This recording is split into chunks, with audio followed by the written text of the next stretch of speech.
All right, now we've moved on to the bonus section.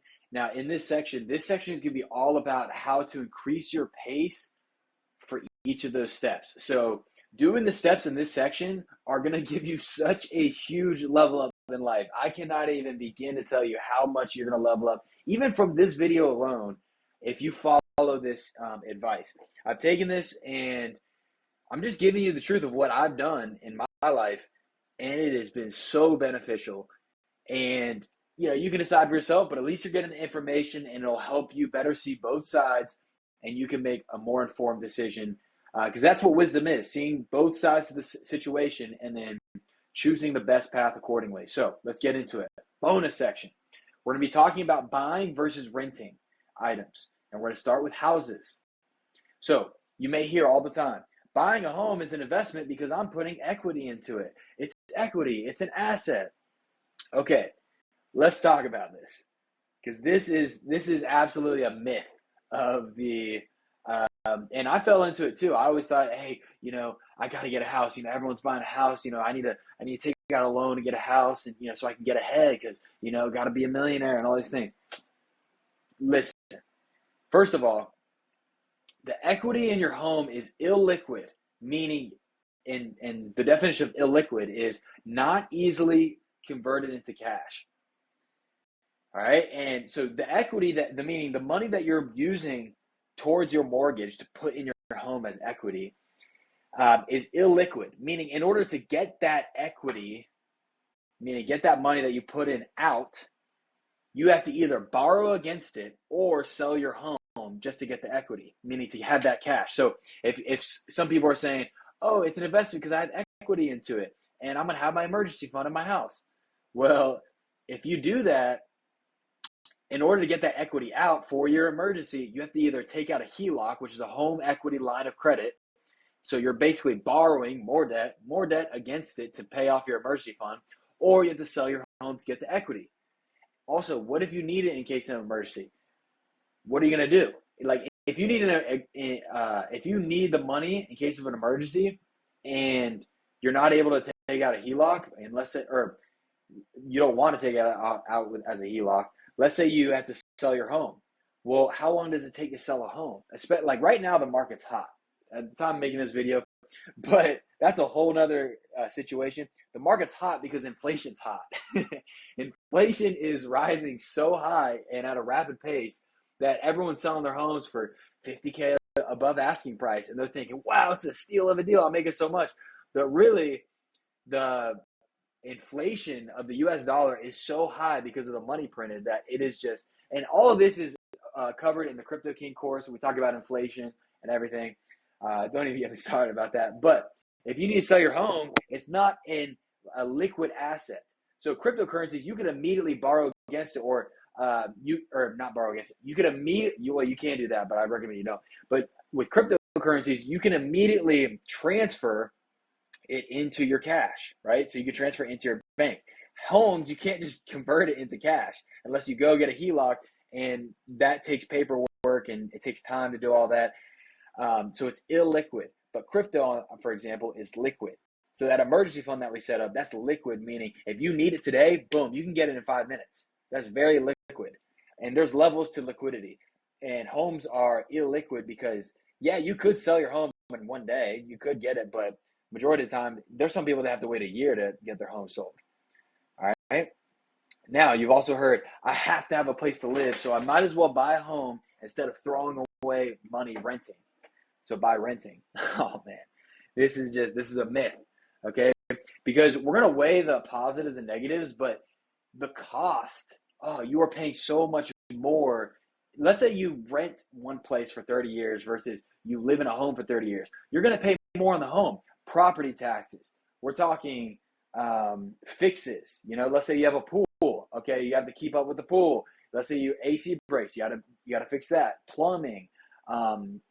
Electricity, something happens every 15 years, you have to replace a roof. That's another 10 grand, 20 grand, depending on the home you live.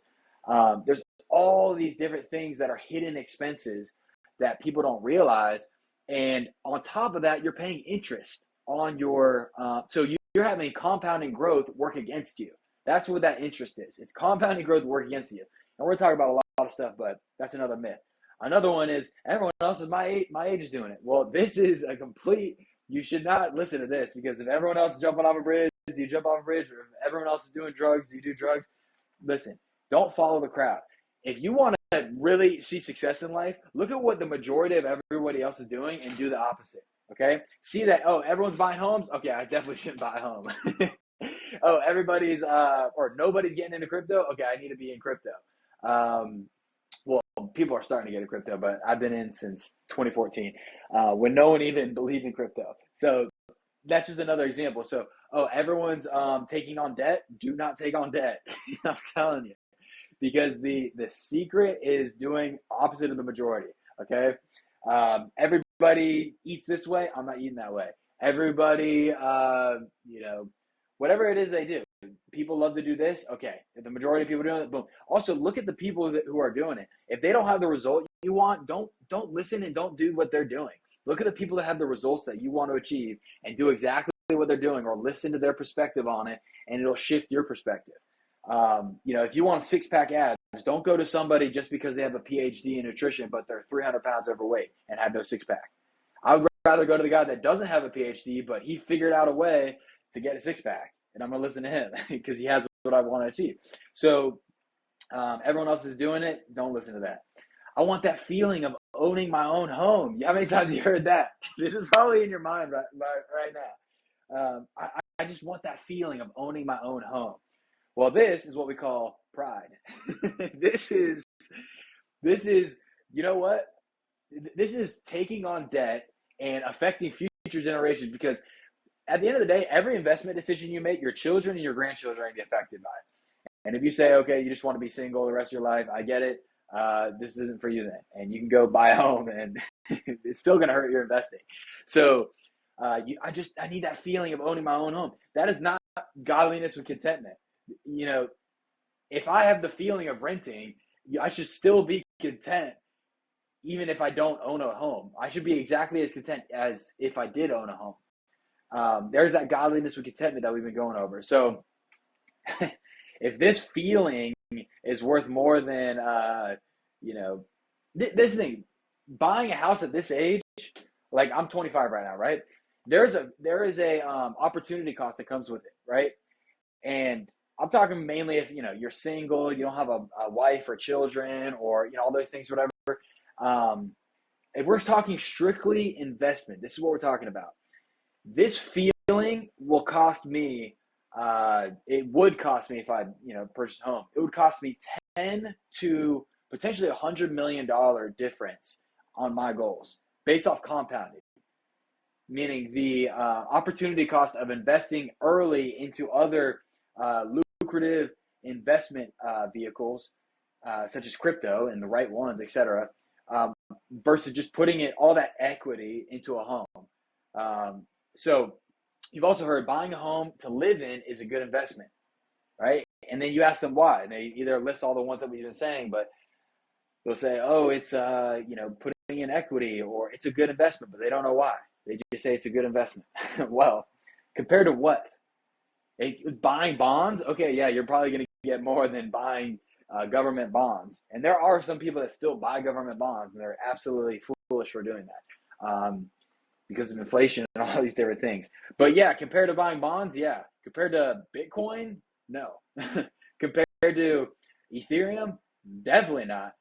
Compared to, you can list like any coins in the top 5 or top 10 with crypto. I'm big on crypto, by the way, but it's not a good investment if you're living in it. Okay, buying a home to live in. Now you could buy a home, a single family home, and you could buy it, flip it. You can do wholesaling. You can do all these different things. But even those, I mean, do what you want and invest in all that. But buying a single family home, and then you have a 1-to-1 occupancy rate that you have to fix. So like if no one lives in that home, trying times, no one lives in it, you're paying the bill. And maybe you took that home out on a mortgage. So you're paying the debt bill. And you have a 0% occupancy rate. If you buy 2 homes and 1 out of the 2 people are living in those homes, you have a 50% occupancy rate. So if you are going to go into real estate, I highly invest. The more doors, the better. 16 units or above, 32 units or above, preferably. And if you want to get big into real estate and all that stuff, just go download and watch all of Greg Cardo's courses. Okay. Me, I'm not the real estate guy. I am the digital real estate guy. Okay. I'm the cryptocurrencies, and we're probably going to get into NFT metaverse stuff pretty soon here with buying real estate and all that stuff, because it's just going to be especially for the first couple of years, it's going to be highly appreciative. But buying a home to live in is not a good investment if we're talking that. So buying a home you live in is one of the worst investments that you can make, in my opinion. Let's take a look at both sides. Okay, so first off, you're getting into debt just to purchase the home, so you're taking it on a mortgage, unless you're buying with cash. But if you're buying with cash, let's say if it's a $400K home, that's $400K you could put into Bitcoin, and it might as well double in 1 year. The average annualized return of Bitcoin is like 300% since its inception in 2009. And that's Bitcoin. If you look at Ethereum, oh man, I don't understand why people are buying homes with cash for investments. Okay. Now, this has many effects in your life. We already talked about the compounding effect of it, but let's talk about mobility. If you get locked into a home that you didn't buy outright with cash and you just bought with debt, a mortgage, and you want to go travel, and when you're traveling, you're staying somewhere you're like, you know what, we'll stay here for 3 months. Oh, well, now you got to pay 2 rents.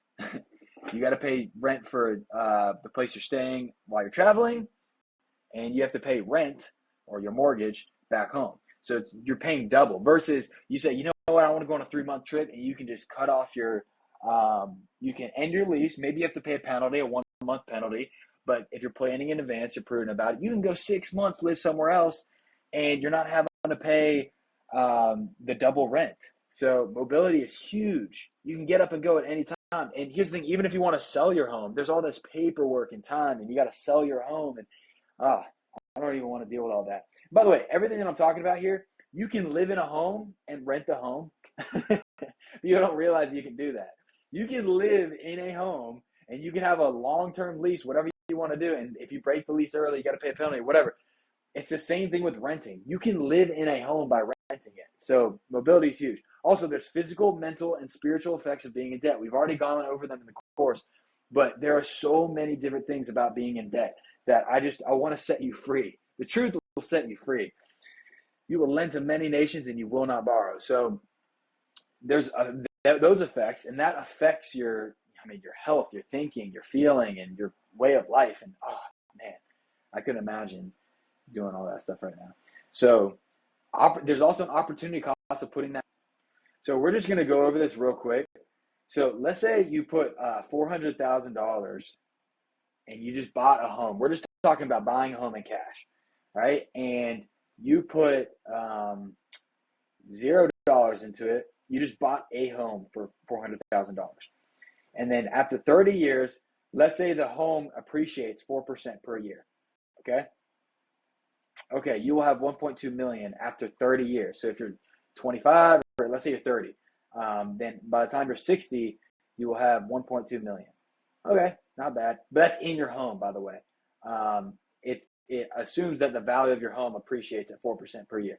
Now, let's say you take that cash and for 30 years, but let's say you're getting, Bitcoin, the average annualized return is like 300%. So let's just say you're getting 100% annually, right, on your money, and you're putting no other money. You just put a one-time down payment of 400K into Bitcoin. Well, it says it has to be below 100, so we'll do 99.9. Okay, well, you will have, that's 423 trillion, okay, if Bitcoin were to continue to do, 100% annualized return per year. Now, let's say 10%, okay, you'd have almost 7 million.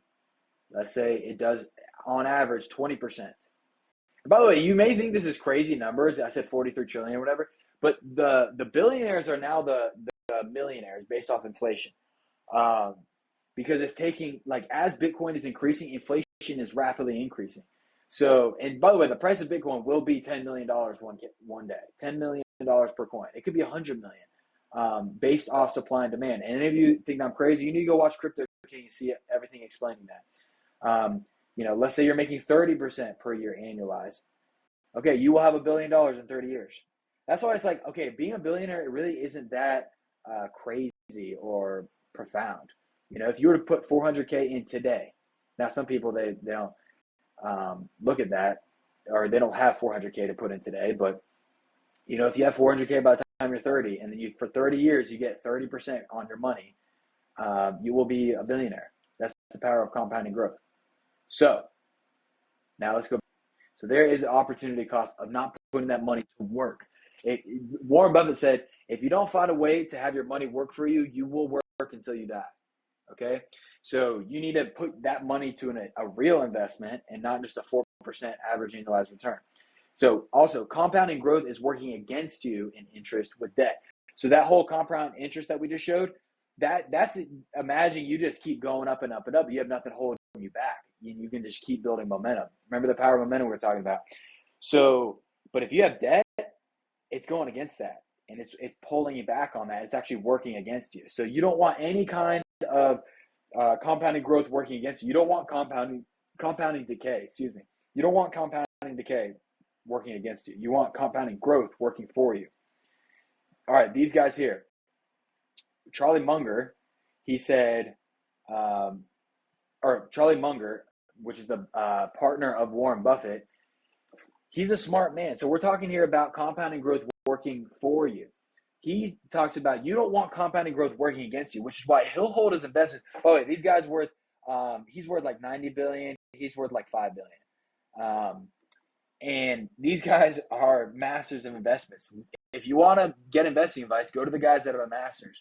And so they will hold on to their investments for longer than people are like, oh, you really shouldn't do that, because they know the power of taking a capital gains tax event. If you sell your investments every single year, you are missing out on that over time benefit of compounding growth. So they'll hold it even longer because they just don't want to take that one-time tax event. So imagine if they took a tax event in 15 years, after 15 years of investment, that small tax event is going to be huge opportunity cost at the end of 30 years. So, you know, that's just talking about the power of compounding growth, and you just do not want to buy a home and not be able to put that money to work for you. Also, he says the first 100K is the hardest, and it is so hard. And once you get the first 100K, then it's smooth sailing. You can take the foot off the pedal a little bit, because these guys are billionaires. Okay, you don't need billions of dollars to live a good life. You know, you're probably gonna, if you want a really exceptional, like really good life above average, depending on your means and everything, 10 million will get you all that. However, for me, I have goals that are in the billions. So, and it could be trillions by the time inflation really ramps up. So, and you may call me crazy or whatever, but the power of compounding growth is so powerful. And we're about to have our first trillionaire, Jeff Bezos. So it's really not that far off. So, but yeah, you don't need billions. But like I said, this is a game and it's fun. And I want to do God's will and help as many people as possible. And money is a good tool to do that. I don't love money, but I love God. And I'm going to use the tools that he gives me. So, yeah. Now let's talk about the appreciation of the asset when we're talking about buying homes. So this is just, you can Google search this. How much does the average house appreciate per year? 3.5 to 3.8% per year. We put that, if you put 400K today after 30 years, you would have 1.2 million in that home value if the price appreciates at 4%. This is saying 3.5 to 3.8% is the national average. But here's the thing. Inflation itself will most likely be at least 50% the next 3 years. So inflation is dealing with the purchasing power of your money. We talk all about this in Crypto King, but just know that 50%, meaning you lose 47% on the value of your home. Well, I guess it would be 50 minus. So you lose 34% if this was 4% in the next that would be 38% that you would lose in the value of, and that's just if it's 50%. It's probably going to be higher. And here, you can just look, Fortune's talking about it. Food prices are estimated to rise 5% in the first half of 2022. By the way, this is a lie, okay? It's going to be like 15 to 20% or higher, okay? It's, oh man, we talk all about this in Crypto King, but what I'm getting at here is they're estimating that it's just going to be at least 5% in the first half of 2022. Well, your 3.5 to 3.8% per year for your home being your amazing asset it's getting destroyed. Okay. Now, here's something that I did not do this recently. This is something that I had drafted up in the past when I was deciding and figuring out all this stuff. And you look at the positive and negatives to home and renting, and you can put your own, but I highly recommend you do this. And I was weighing, the benefits, etc. And now you can find so many benefits. Like for me, I make music, and it's easier to make music in a home where houses are separated versus, you rent an apartment and you're next to other people. But you can also go around that where you could rent a home, and we're talking down payment, no down payment, property tax. There's also debt versus no debt, not fixed AC. So this is talking about fixing things, with a house. If the plumbing breaks and you own it, you got to fix it and you got to pay for that, and there's so many other things they were talking about that, roofing, you have to replace the roof every 15 years. There's just so many different expenses that this, if you lived in a house that you rented for 30 years versus you own a house that you, for 30 years, you're spending almost, like, let's say it's a $400,000 home, you're going to spend over $200K more on the house than if you rented. And that's with interest, property taxes, fixing things, just everything. So yeah. Now let's talk about renting benefits, mobility. You get to leave, whenever you want. Now you might have to break your lease and there's a penalty for that, but you're free. You're free if you just pay that penalty, basically.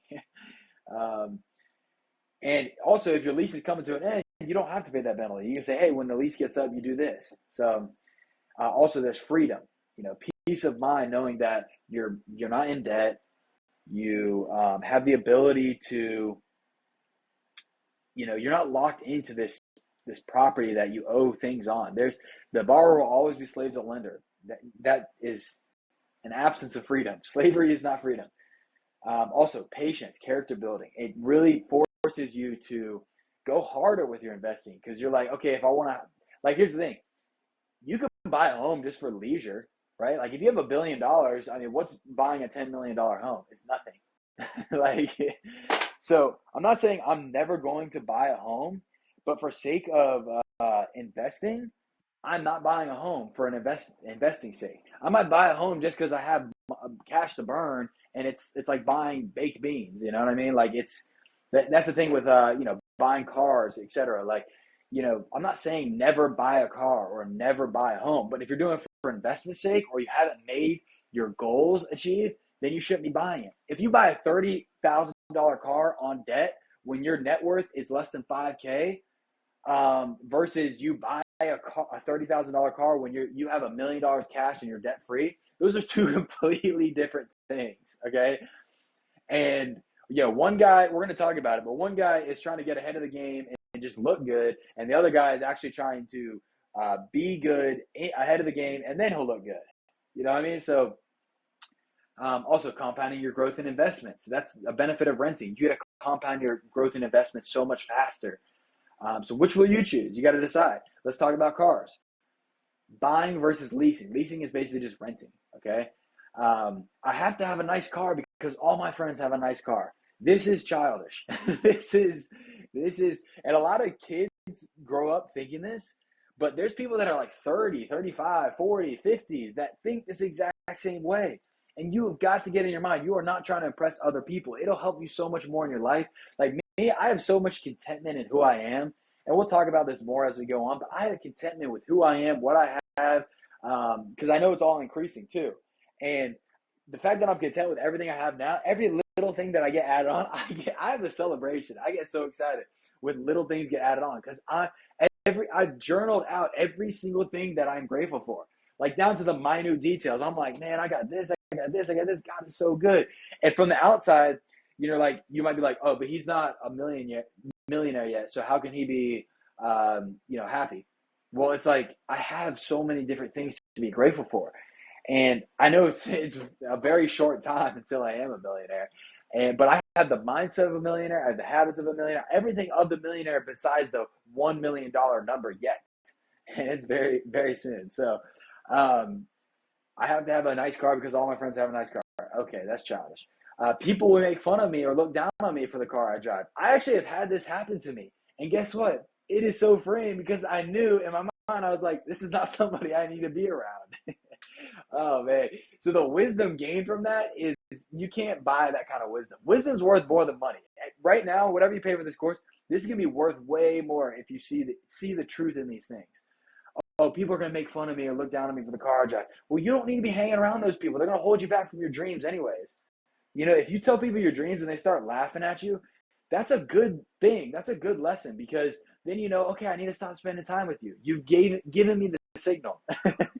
Versus, imagine you are driving the nice car. They don't make fun of you, but secretly, those are the kind of people that they are, and you don't even realize it. So, yeah, that's not right. You will know that your friends are there for you for who you are and not what you have. And this is like some of you are like, okay, Duncan, this is cheesy. This is whatever like this is like a little movie scene. You're trying to make me, tear up, whatever. No. This is the truth, though. I know that my friends that I have right now, they've been with me. I've got buddies that have been with me through the struggle and through when I had nothing. And they're still with me now when I have more things, And I've also had people that, were only there for me because of what I had, even when I didn't have anything. But what the things that I did have, they're only there for that. So you'll know that your friends are there for who you are, not what you have. And it's such a freeing feeling. And it's a confidence because I know that by the time I become a billionaire, there are going to be people that try to come around me for the things I have, but I already got that radar. I have that radar on me. I can tell. So I learned that is invaluable. So that's huge. Plus, who's looking to who when you're a billionaire at a young age? Okay, so when you finally make it, then who's looking to who? When they've had that nice car, they look good, and they've been looking good for 30 years or whatever because they've always kept up with the new car, but they haven't been able to compound their investments. They're basically just trying to keep up with the Joneses. That's what they call it. You're keeping up with the Joneses, and guess what? They've kept up, but really you are the Joneses at this point where you're looking good. You are a billionaire, and you're at a young age. And here's the thing: by that time, you're just like, look, I don't even care about all that stuff, and they're still having to keep up with pleasing people and all these things. Oh man! So live like no one else, so you can live like no one else. But Duncan, where do I buy a car? Cars depreciate right when you drive them off a lot. So why would I buy? It would be so much better to rent, right? Because if you buy a brand new car, it depreciates off a lot. Well, welcome to this thing called Facebook Marketplace. It's the easiest way to buy a car. You just go on it. I literally just went on it. You go to Marketplace, you search for the car, the price you're looking for. If you want to buy one less than 10 grand, look where you're looking for, and then drive the junker, the beat up car until you get $1 million, and then you can buy a $30,000 car, or you could, get another. You can get. I need to do a course on this, but I took a course called Exotic Car Hacks, and it's how to drive exotic cars without actually having to pay full price and buy a brand new exotic car. And basically, when you're buying these exotic cars, you're buying them, but you're actually selling them after X amount of time, and you're putting X amount of miles on them, but you're actually selling them for a profit. So you're basically driving for free, and you get to drive an exotic car. So that may have been a little bit too quick for explanation, but I should probably make a video on that. But yeah, just drive the junker car, and you can drive a nice car. You know what I'm saying? I'm not saying you have to get a beat up $1,000 car or whatever, but I'm saying get a junker car, drive in it, learn all the lessons of contentment. It's so funny. I've been just growing and make quantum leaps and gains in my life, and I'm driving the car that I have. And it's funny to me at this point because, yeah, I can get a nicer car, but I'm like, dude, I want to compound because every day, every second that I'm compounding these investments is millions and millions of dollars down the road for my children and grandchildren that I'm going to pass it off to. So it's funny at this point. And I'm content. I like the car that I have. And I'm basically just going until it beats out, and then I'm going to get that super luxury car. So, and then people are like, dude, how did you make this jump? And I'm just like, God is good. So you can buy a car. Now, Proverbs 13:7. One person pretends to be rich, yet has nothing. Another pretends to be poor, yet has great wealth. Who would you rather be? Oh, man. Oh, man. Who would you rather be in this there? I think it's like, would you rather pretend to be rich and be poor, or actually uh, pretend to be poor yet be great, yet have great wealth? Because here's the thing: when you pretend to be poor and you have great wealth, you will see people come out of the woodwork. So you'd be like, dude, why are you driving that car? Or why are you still doing this or whatever? Or look at that guy, he's this or whatever. They talk to their friends, whatever. Cool, man. You guys are giving me such great knowledge. I should not be around you. So, and this is the Message translation. A pretentious, showy life is an empty life. A plain and simple life is a full life. I got to tell you, when you are in debt, it is not plain and simple. It's stress. It's, we got to pay off this bill. We got to pay off this one. Oh, but this interest rate is high, rising higher, so we got to pay off this. And oh, and we got that paycheck coming in, and this is the only paycheck we have. We don't have any emergency fund. You got to follow the steps. I'm telling you, you will have a full life. I'm living a full life. God is so good. I'm so happy. I'm content. I'm grateful, and I'm excited for the things that He has to come. The best days are still ahead. I'm just getting excited talking about this. Now, would you rather, talking about these verses, would you rather the whole world think that you're rich, yet you're actually broke? So the whole world thinks you're rich, yet you're actually broke. Or the whole world thinks you're poor, but you're actually rich. What would you rather have? I would rather the whole world think I'm poor, yet I have all the money in the world to do whatever I want, versus they think I have all the money in the world to do whatever I want, yet I can't do anything. Oh, man. Debt-free destiny. Keep going through these bonuses, and just watch them through and just think about it. Be real with yourself. Don't just get angry at me for saying these things, but actually think and say, what is it that you want in life? Do you want to be wealthy but look poor to people for a little bit, and it weeds out all the people that aren't for you for the stuff you have, and then you become rich? Or do you want to just try to get rich quick? Because there is no get rich quick, by the way. The easiest way to get rich quick is to not get rich quick. Okay, that is the easiest way. Take it day by day. He gathers little by little, gathers much. Gather wisdom as much as you can. Oh, man, let's go.